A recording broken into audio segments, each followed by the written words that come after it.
The Democratic Party released an audio file which they claim implicates the brother of the current Interior Minister, Fatmir Jaafai.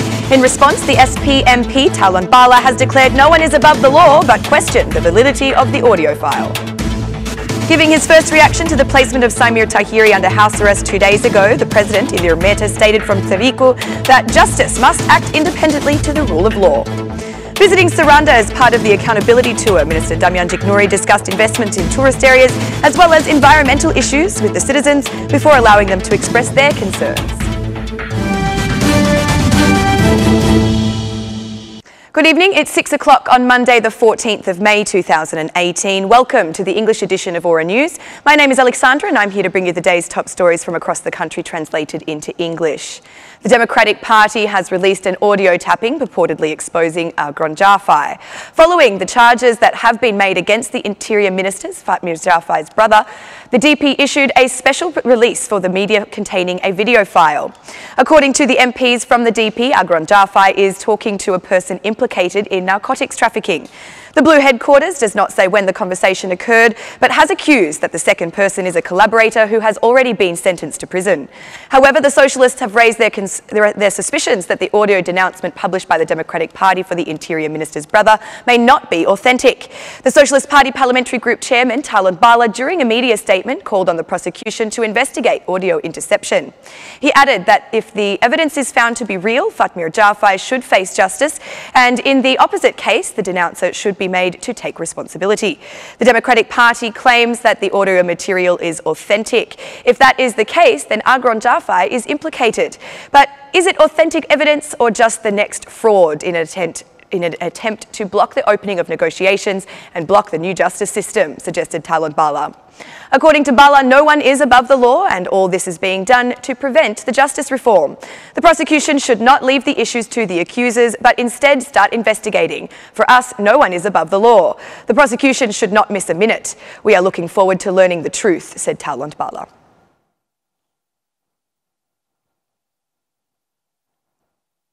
2 days after the decision to place the former Minister of Interior, Samir Tahiri, under house arrest, the President of the Republic has demanded an independent investigation, stressing that the trust in justice by Albanians will increase in this way. The President has given his stance on the 75th anniversary of the establishment of the Dumria Battalion, which he called a very important partisan formation by the province and also the anti-fascist National War of Liberation. I emphasise once again that without 29 November 1944, we would not have been able to enjoy or celebrate the anniversaries of November 28, 1912. Everyone should know that the peace conference in Paris has been a very strong clash between those who wanted to list Albania as a losing party in World War II and among those who defended Albania as a winning party in the Second World War. And they defended it with blood, with sacrifices, with countless evidence that the Albanian people did win. And in the first place, it was thanks to the National Anti-Fascist War, said Ilir Mehta.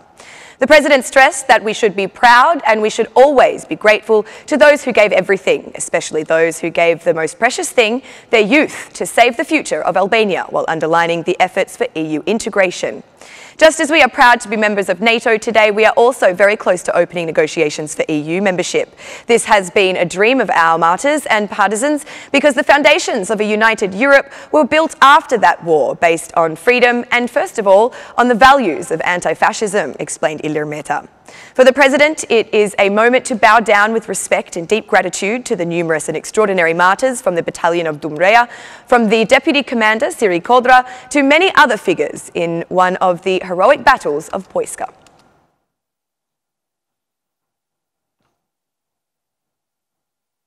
Tirana Court Judge Manjola Djadjo has successfully passed vetting. The decision was issued today by the Independent Qualification Commission. The trial panel has decided to confirm Manjola Djadjo's stay in office as a judge of Tirana Court, said Edleida Çiftya. The panel consisted of Edleida Çiftya, Jensi Lapine and Valbona Sanjaktari. Manjola Djadjo is also a candidate for the High Judicial Council. At the hearing held on May 10th, Jensi Lapine said the process of vetting the wealth, reputation and professional qualifications had been been completed. Regarding her wealth, the High Inspectorate of Declaration and Audit of Assets and Conflict of Interest has ascertained that the declaration of wealth by the judge is correct. Manyola Jajo has a legitimate financial source, has not made a false declaration, and there is no conflict of interest. By verification of the Independent Qualification Commission, it was found that the 2006 declaration is missing. The judge lives in an apartment owned by her parents, which she donated them in 2011. By verification until March 27, 2018, there is no other questionable wealth, said Adelaida Chiftia. The verification of Classified Information Security Directorate has concluded that it is appropriate for the judge to continue in her position. Regarding her professional skills, the High Council of Justice ascertains that she is capable, has the knowledge and ability to perform legal proceedings with integrity and impartiality, and that there is no disciplinary measure against her. The judge herself agreed with the findings of the Independent Qualification Commission and declared that she had no objections to the outcome.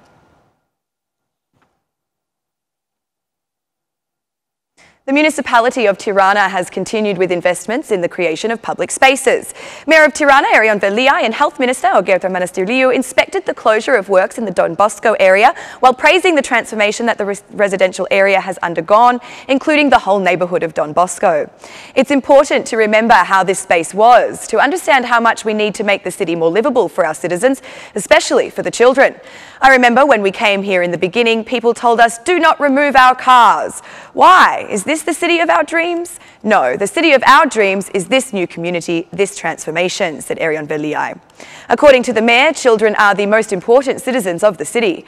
Did we not learn something from the children through the project of planting trees? Thanks to them, we planted 122,000 trees because each of them said, I want to plant a tree for my birthday. Children are teaching us things that we adults have forgotten, even for how we use public spaces. Today, in a city of 1 million people, 300,000 are children. Do they not deserve 1/3 of the city's space? This is why we are building playgrounds in every neighbourhood, said Arion Veliay. According to the mayor, the investments that have been made and also the attention of the municipality of Tirana to intervene where there are problems has enabled Don Bosco to avoid being flooded for the past 3 years. I remember when we came here in 2015.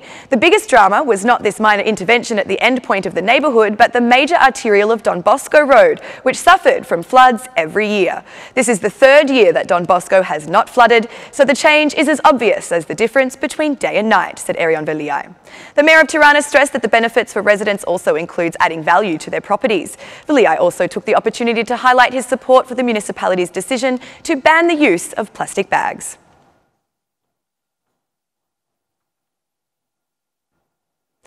Infrastructure and Energy Minister Damian Jiknouri and Environment and Tourism Minister Blendi Clossy have brought the accountability tour to Saranda, Delvina, Conespol and Finici. Under the title Work for the Albania We Want, they discussed investment projects with the citizens. Saranda has tourist potential and we invest where it is the best for the Albanian economy. I have communicated with the cruise companies to make an additional project to extend the quay. I have asked the Port Authority to do the feasibility study, which we will also send to the European Union for funding. The study should look at the extension of the quay in order for cruise ships not to have to stick out into the sea, but to be able to anchor properly.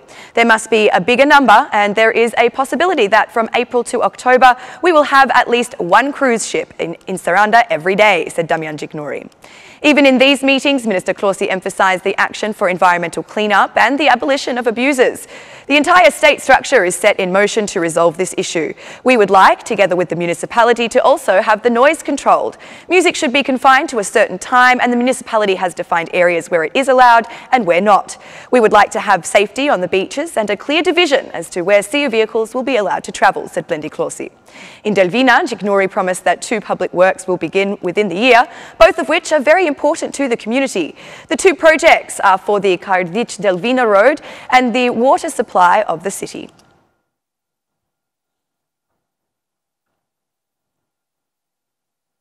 Durrës is the favoured destination of tourists from Scandinavian countries and Eastern Europe this tourist season. Vacationers from Norway, Finland, Denmark and Sweden are numerous these days on the Adriatic coast, with more expected to come. 4- or 5-star quality hotels along the coastline are almost fully booked for all months of the season. Elidon Delilai is the manager of a hotel with 140 rooms, which are all reserved until the end of August. Seeing the area as good value based on the infrastructure and services offered against prices that are still classified as cheap seems to please foreign tourists alongside the nature and hospitality of Albanians. We came from Finland. It is the first time for us in Albania and we will stay here for 2 weeks. People are nice and the service is good. We are happy, said one foreign tourist.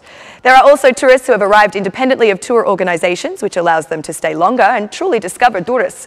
Such is the case for this tourist from Tetovo, who was raised in the United States of America. It's the first time for me in Albania. I am here with my fiancé and it's just as good as I expected. I am from Tetovo, but I live in the United States, said the tourist from the USA. It seems that the positive articles by international media highlighting the positive changes that are appreciated by the tourists has turned Albania into a much-loved holiday destination.